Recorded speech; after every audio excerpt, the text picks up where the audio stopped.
Watkins here with Salon TV, and today I'm joined by an amazing guest, Mr. Taran Killam. How you doing today? I am wonderful, D. How are you? Big fan, loves you on Saturday Night Live. Thank you very much. Kind of you to say. Saw an interview of you recently talking about how you felt when Trump was coming in to host a show, and you were kind of like at the head of that pushback. Are you really good with the way they've been resisting and trolling his presidency? I will be honest, I have not kept up with the show, so I would not say that I am enough of an expert on that. I think that they're all doing the best they can. You know, the people that work on that show, cast, writers, crew, are all wonderful, good people, and I do think that there were better ways about handling his candidacy.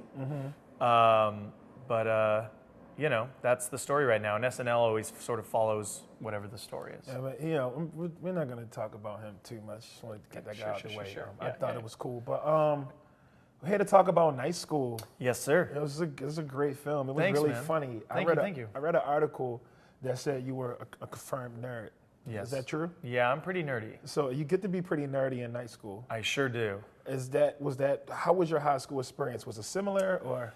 So I play Stuart in Night School, who is like the ultimate nerd and kind of like a nerd jerk, right? You know, like those mean nerds, which is a thing now, more frequent. I feel like the ones who like flash their test scores around. Just mean nerd, yeah, just holier than thou. I know more than you, and is super uptight and real axe to grind. I wasn't like that in high school.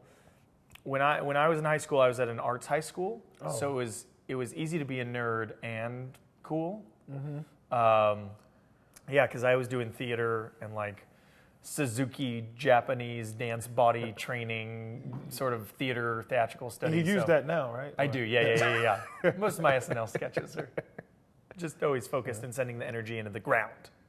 But your character in Night School reminds me of like why guys become police officers. You get picked on, intoxicated to the power, right. like want to be in that that position of authority because they know outside of it, no one will care what they say. Right. So how do you feel about that with people who have that type of mentality in real life? In real life, yeah, it's incredibly irritating. Yeah. It's obnoxious. And the guy's always like a shift leader. It's 100%. Yeah.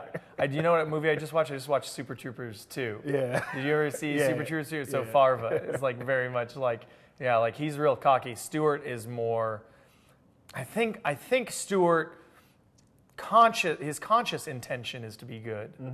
But I think subconsciously, he's got a lot to prove. Yeah, the funny thing about him was, and we're not going to give away too much of the film. Sure. But when he dies at the end. No, he doesn't. At the end, he doesn't die. Or does he? He finds Jesus. You got to go. Yeah. Exactly. He's born again.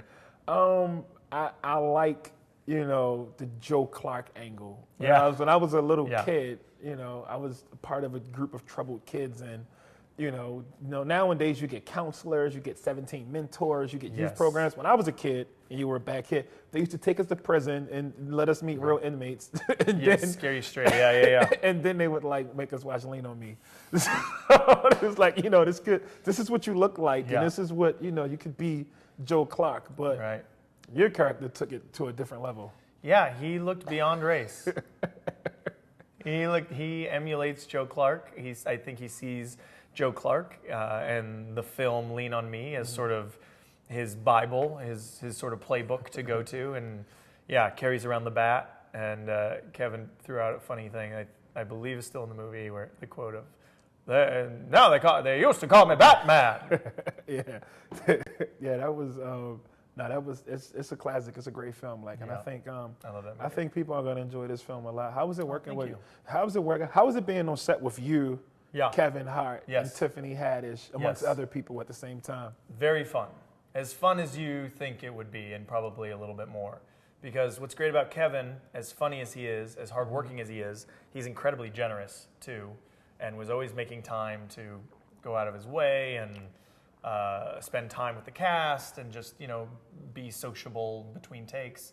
And Tiffany is one of the most impressive people I've ever met. There's nobody who is as effortlessly funny, and just true to herself. There's just a really refreshing groundedness and honesty about her.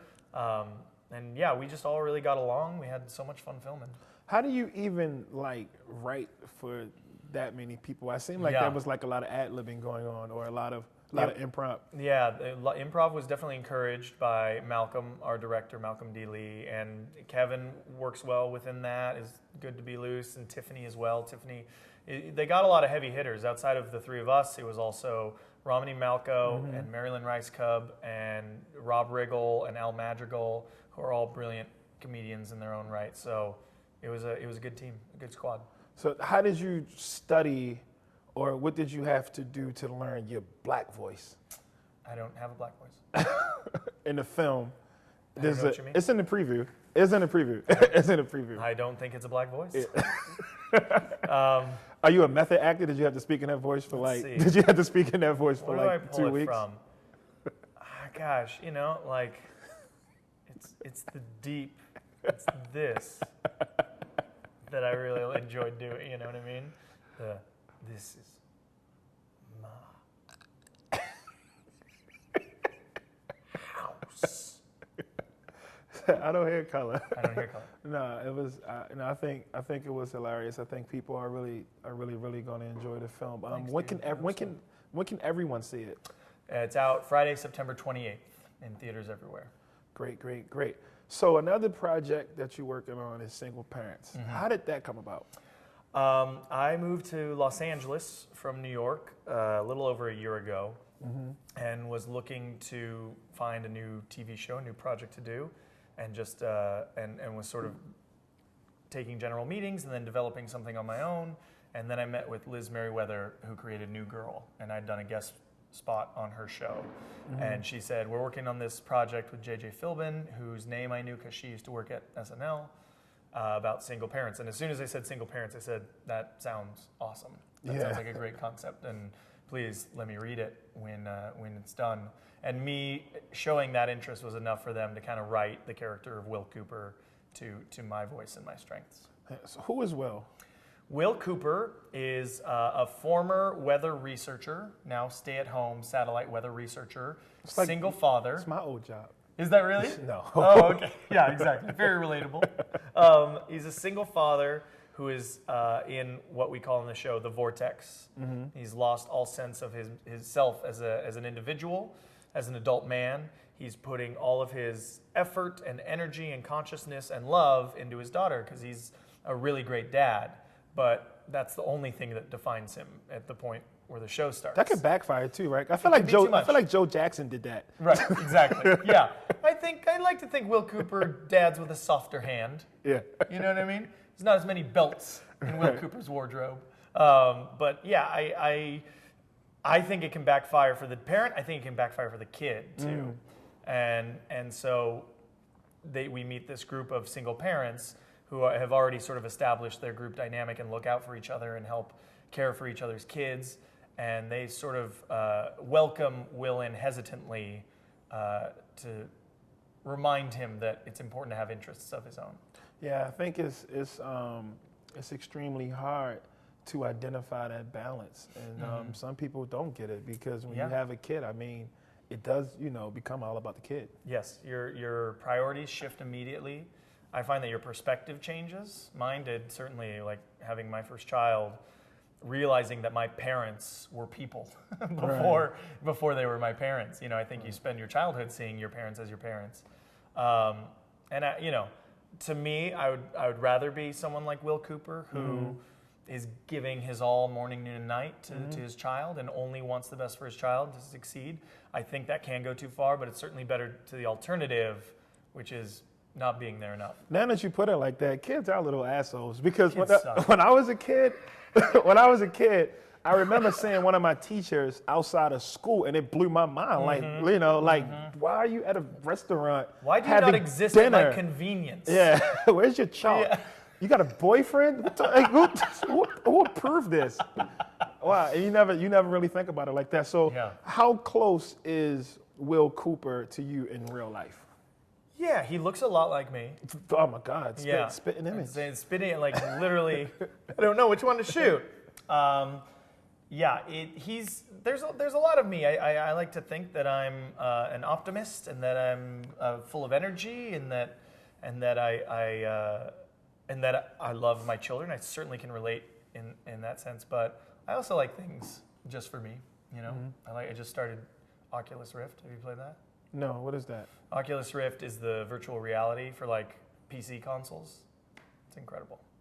What do you do? I go to the store and buy it? You do. It's a full like racket.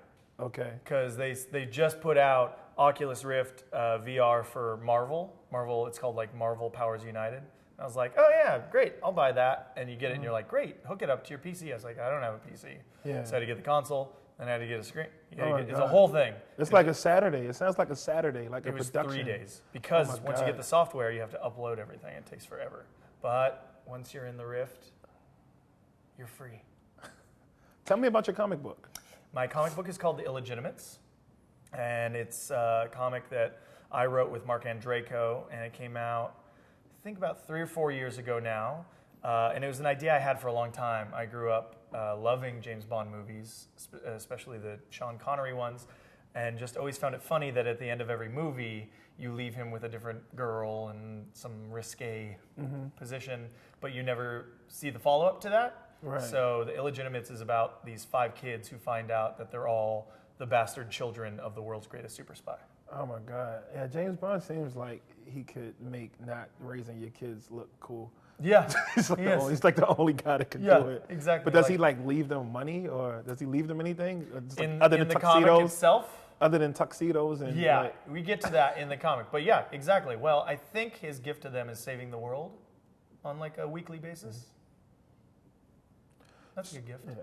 So as an actor and as a extremely funny person, do you ever feel like your political views and things like that have to make it into your work, or do you feel like they make it into your work, or do you try to keep those worlds completely separate? It's a very interesting question.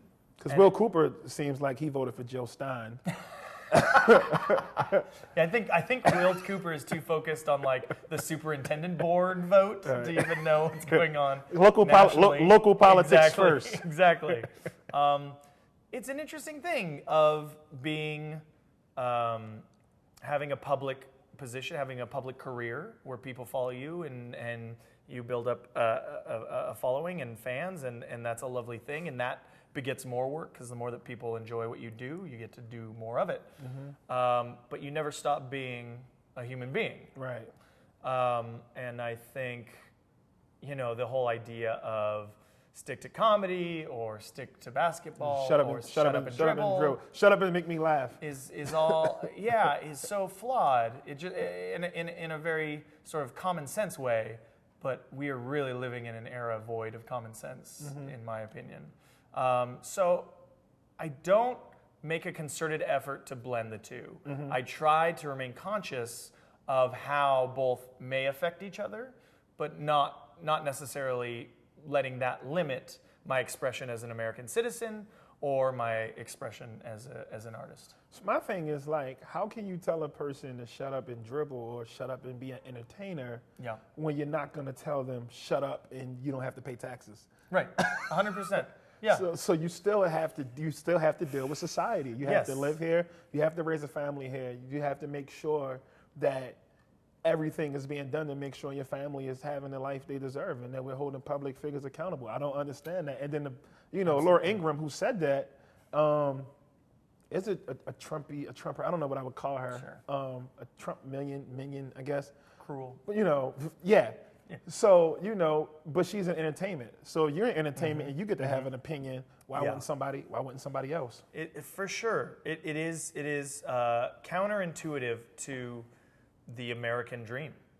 The American dream states that if you're willing to work hard enough, you can create anything, you can create any situation for yourself.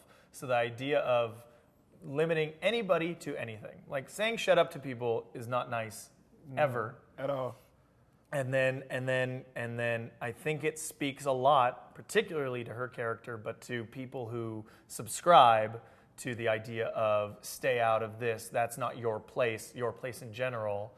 I think it speaks to a very antiquated, ignorant, and limited view of the human experience. Exactly. So speaking of that dream, what's like your dream role? Who do you want to play, or what would you construct? Yes. You know, like movie, TV, movie, anything. TV, the perfect. You know, I want to be in a Marvel movie called Rick Jones, which is about Rick Jones, who is the sidekick to Hulk when Hulk becomes Hulk, and then he became the sidekick to Captain America, and then he became the sidekick to Captain Marvel.